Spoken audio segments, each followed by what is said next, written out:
I've decided to document my journey into making stained glass. This was the second project I added hooks and jump rings to so that I could hang the piece. The first I ever attempted to add hooks to was actually that project right before this one, which is that cardinal that you see off to the side. Let's talk about what I learned between these two projects and what I've personally found works easiest and most efficiently. The first thing that I want to point out is the marker that I'm using worked really great for the actual shape, but for this specific piece, the size was a little bit too big.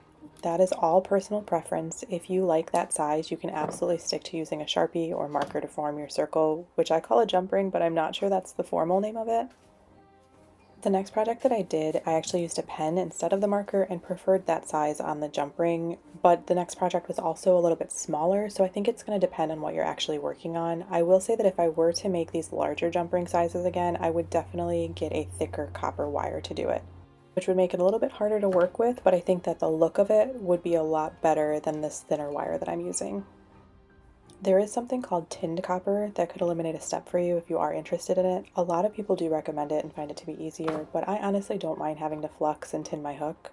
I think maybe when I run out of the spools of copper that I have, I might consider getting a tin version, but it really isn't that big of a deal for me, so using what I have on hand isn't that big of a deal, and I really don't mind doing it.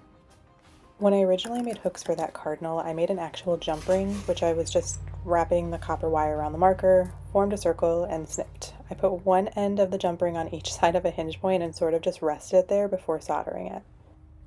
Thankfully, I've been posting my progress updates online, so when I posted that video, I received some really great feedback of people suggesting adding a tail for extra reinforcement, and that's what I'm doing in this Umbrella Man stained glass piece that you see. Basically, all that you need to do is, instead of just snipping your copper and making a jump ring, take the extra copper that hangs down and twist it around. I found that flattening it with your pliers works best, not only for twisting it, but also when you're actually going to solder it and lay that piece down, it hides it a little bit better. You want your tail to be flat or as flush to the jump ring as possible because it will pop out and you will definitely see it on your piece. And you really don't need the tail to be that long. This was the first time I was doing this method, so I wasn't really sure how long to make it, what it was going to really do. Honestly, I would have cut it in half had I known what I was kind of doing in this, and it still would have been perfectly fine. The biggest detail I think I learned to pay attention to during this process was making sure that your tail and your jump ring or hook are straight and flush. If it's not straight, you're going to have it sticking out of the piece, and it can get a little funky looking.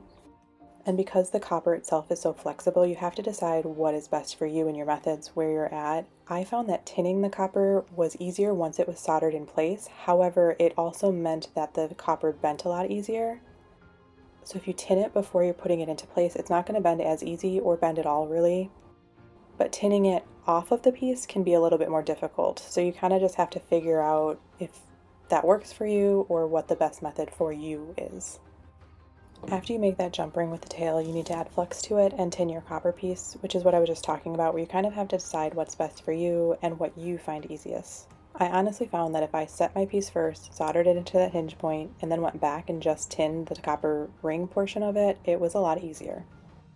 I didn't really have to worry about balancing the actual jump ring. I'm not sure if it was just the specific design or if they just rest that easily when the tail's on there, but I was very happy that this one went on so smoothly. And then you just repeat that same process on the other side. Some people do like to add their chain onto the actual jump ring when they're making it because they don't have the proper tools or aren't familiar with kind of that basic wire working. I've made jewelry in the past, so using split jump rings, chain, all of that really isn't that big of a deal to me. But you can definitely add your chain to your hook or that jump ring before you make the tail, so that is an option if you wanted to eliminate that step as well. And that's really it. You just have to make sure that your copper is tinned, and you can go over that with your patina when you're ready. Tinning the jump ring adds a little bit of reinforcement into it in addition to making it match the rest of your project, so it's not a step that should be ever skipped. I think eventually I would like to do some sort of jig to balance the jump ring, but the glass is always going to be about the same thickness, so I don't really know if I'm going to have an issue going forward, but if my hands ever become unsteady or I run into issues, I will definitely try it.